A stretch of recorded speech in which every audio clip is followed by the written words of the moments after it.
In Team Cameron, the face of Michael Gove always features prominently. The Shadow Secretary for Children, Schools and Families is playing a key role in shaping Conservative election strategy. The party's already published its draft manifesto on education, which calls for more good school places, better discipline, higher standards, which are all great ambitions, but as ever, the questions are about how you achieve them.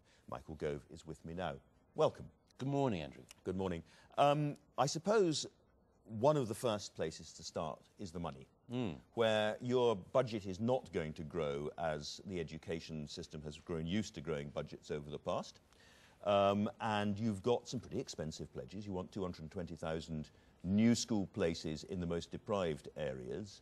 And a lot of people say, well, these are great aspirations, lots of things you want to do, but actually you won't be able to do most of them because it does come down to money.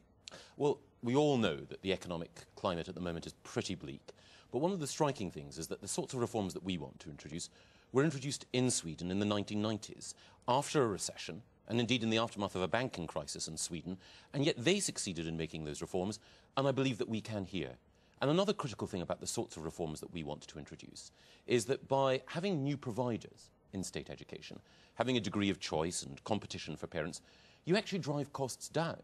Again, one of the striking things that people have discovered in Sweden is that the new schools which have come in have been better able to buy IT, better able to transform buildings, better able to use existing resources. And as a result, we've had reform driving down costs as well as increasing standards. Absolutely at the heart, as I understand it, of the radical edge of what you propose are these free schools which will be set up by parents or companies or voluntary organisations, and the government will help that to happen. And yet,